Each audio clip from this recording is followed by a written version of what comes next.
بسم الله الرحمن الرحيم فاسألوا أهل الذكر إن كنتم لا تعلمون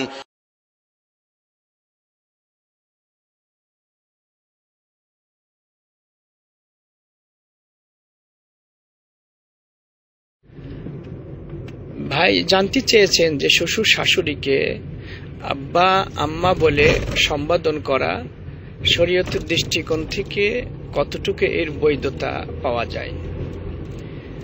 প্রথমত একমাত্র পিতামাতা ছাড়া,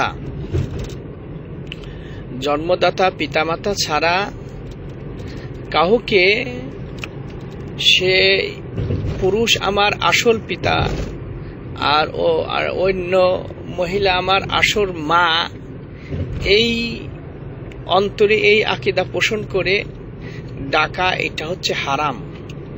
অর্থাৎ কোনো ব্যক্তি অন্য এলাকায় যে তার পিতা হয়তো বা গরিব মানুষ, বংশ বুনিয়াদও তেমন ভালো না, বাপের ক্যারেক্টারও তেমন উন্নতি না, অন্য এক এলাকায় যে সে অন্য কাউকে বাপ বলে পরিচয় দিল, অন্য কাউকে মা বলে পরিচয় দিল, এটা কঠোরভাবে হাদিসে নিষেধ এসেছে, এটা বিলকুল হারাম।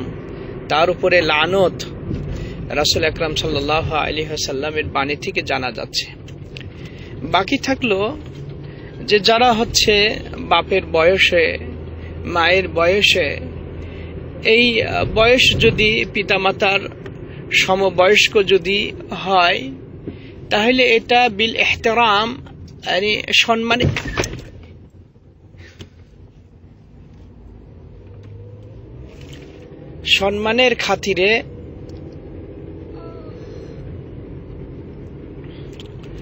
সম্মানের খাতিরে তাদেরকে পিতামাতা বলা যায়। সেটা সম্মানার্থে যদি ওই বয়সের হয়ে থাকে। তবে মানে পিতা শ্বশুরকে পিতা, শাশুড়িকে মা বলতেই হবে যে কথাটা, এইটা কিন্তু বিশ্বাস করাটা ভুল হবে। এমনটি আমরা বিশ্বাস পোষণ করব না।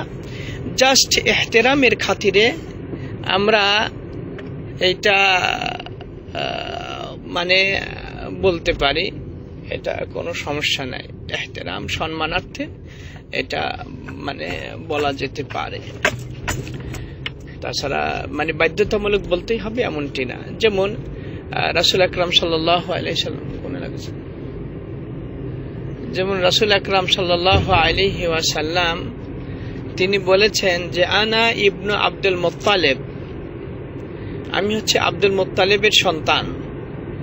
অথচ রাসূল সাল্লাল্লাহু আলাইহি সাল্লাম আব্দুল মুত্তালিবের নাতি ছিলেন, আব্দুল মুত্তালিব রাসূলের দাদা ছিলেন, কিন্তু ওই যে সম্মানার্থে ওইটা দাদাকে অনেক সময় বাপ বলা হচ্ছে। যেমন এখানেও বলা হয় আবুইয়া, মানে আমার মানে ছোট বাপ। আল মুহিম সম্মানার্থে শ্বশুর শাশুড়িকে আব্বু আম্মু বলা যায়, তবে আব্বু আম্মু বলাটা বাধ্যতামূলক বলতেই হবে, এই আকীদা পোষণ করা ঠিক হবে না। দ্বিতীয়ত অন্য কাউকে পিতামাতা বলে পরিচয় দেওয়া সেটাও হারাম এসেছে। এই ক্ষেত্রে যেই বিষয়টা আমাদের কাছে মানে পরিষ্কার হলো তা হচ্ছে এই যে শ্বশুর শাশুড়ি যদি আমার পিতামাতার সমবয়স্ক আনুমানিক হয়ে থাকে তাহলে তাদেরকে আমি পিতামাতা বলতে পারবো, আব্বা আম্মা বলতে পারবো সম্মানের খাতিরে। কিন্তু আমার পিতামাতা অন্য জায়গায় পরিচয় দেওয়ার সময় সেই ক্ষেত্রে পিতামাতাকে বাদ দিয়ে অন্য কাহর পরিচয় দেওয়া এটা কিন্তু হারাম এসেছে।